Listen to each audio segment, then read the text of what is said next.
क्या बच्चों को डरा धमकाकर या मारपीट कर सुधारा जा सकता है? इसी एक सवाल का जवाब ढूंढने के लिए सन 1969 में डॉक्टर जेरोम मिलर ने एक ऐसा कदम उठाया जिसने पूरे अमेरिका की रूह कंपा दी।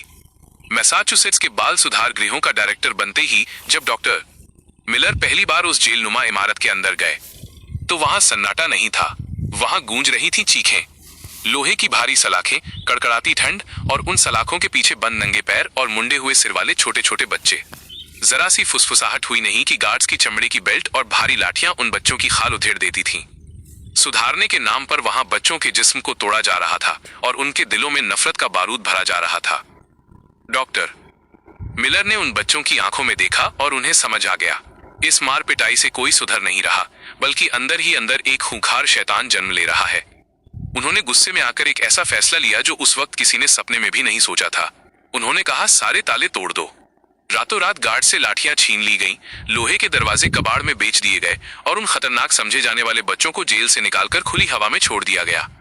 डॉक्टर मिलर ने पूरा सिस्टम ही बंद कर दिया।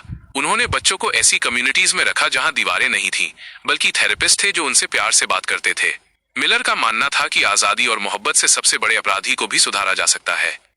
लेकिन वो एक बहुत बड़ी बात भूल गए और यहीं से कहानी ने वो खौफनाक मोड़ लिया जिसने सबको हिलाकर रख दिया। डर का वो साया हटते ही उन सेंटर्स के अंदर एक अजीब सा खालीपन छा गया। मिलर ने ये सब इतनी हड़बड़ी में किया था कि उनके पास कोई दूसरा बैकअप प्लान ही नहीं था। अब सोचो, जिन बच्चों के दिमाग में बरसों से सिस्टम के खिलाफ जहर भरा था, उन्हें जब अचानक अंधी आजादी मिली तो क्या हुआ होगा? वहां कोई नियम नहीं बचा, कोई रोकने वाला नहीं था।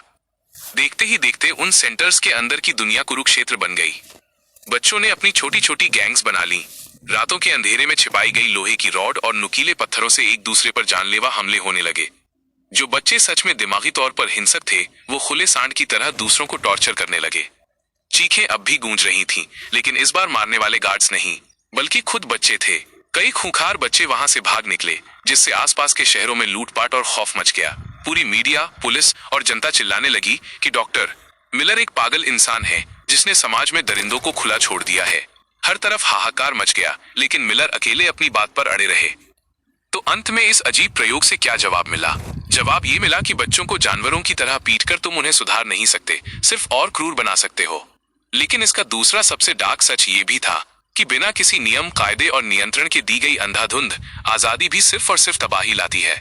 सुधार के लिए प्यार तो चाहिए, लेकिन उसके पीछे एक मजबूत और कड़े अनुशासन की दीवार का होना भी उतना ही जरूरी है। अब आएगा तुम्हारा सिग्नेचर एंडिंग स्टाइल माइनस एकदम गहरा पॉज लेके बोलो। कट मार ब्रो, यहाँ पर कट मार। वैसे आज की दुनिया में भी कई लोग मानते हैं कि बच्चों को कूट कूट कर ही सुधारा जा सकता है।